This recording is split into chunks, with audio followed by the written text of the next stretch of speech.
there, and welcome to Today 365. You're watching our Read-Aloud series where we pick one awesome book each month to read, learn, and think together. This month, we're diving into a truly magical book that any of you might already know, Matilda by Roald Dahl. As you can see on the screen, here's a quick overview of the book. Matilda is written by Roald Dahl.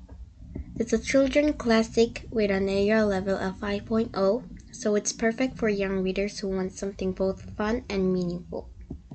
The genre, it blends children's literature, coming of age, and even magical realism.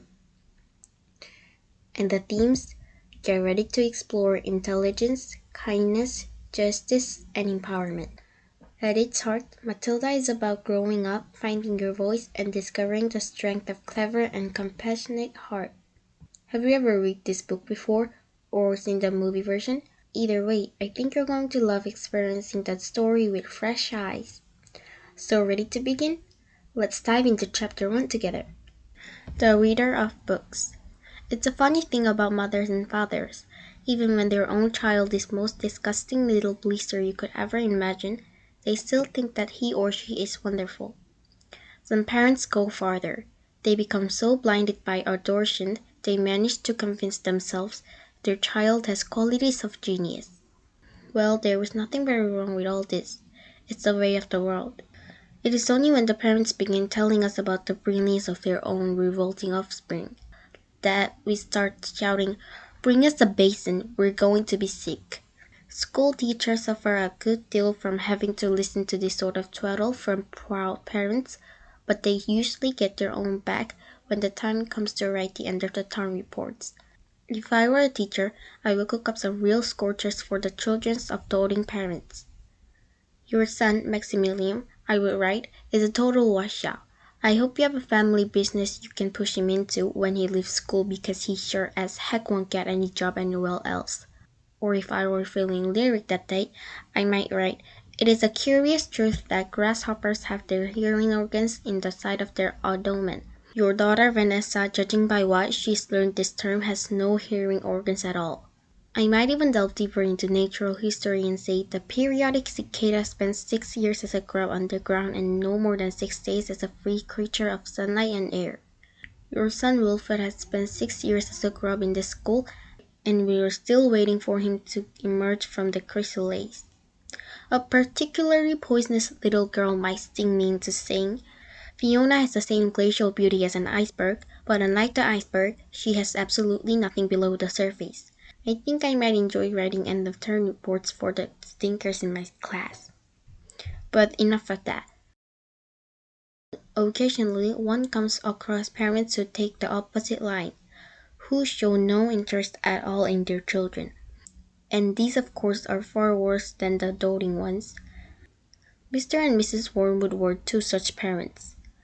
They had a son called Michael and a daughter called Matilda, and the parents looked upon Matilda in particular as nothing more than a scab.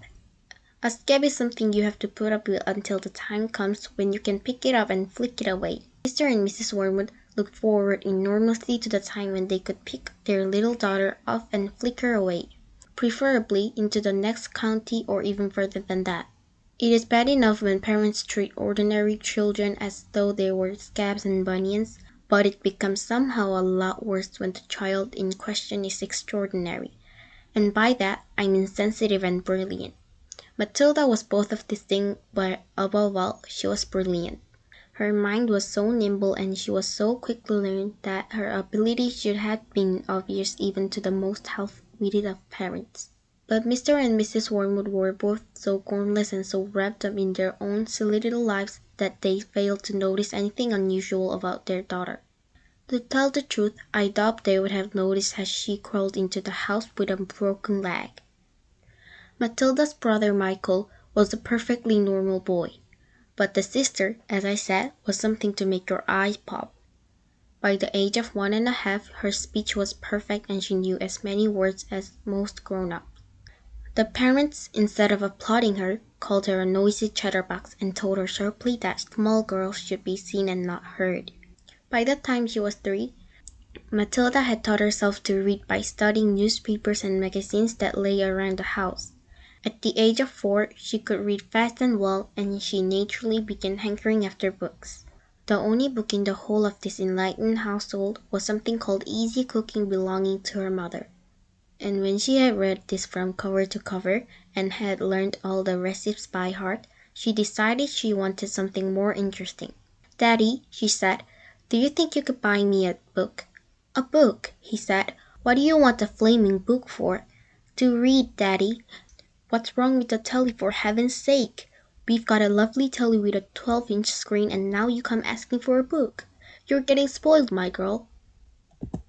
In this first part, we've come to know Matilda, a clever little girl with a big heart for reading. Even when the people around her don't really see her for who she is, but rather than give in, she takes matters into her own hands and make her way to the library alone. What kind of world will open up to her there? And what stories will shape her journey next? Her adventure is just beginning. Catch the rest in part 2. See you in the next one.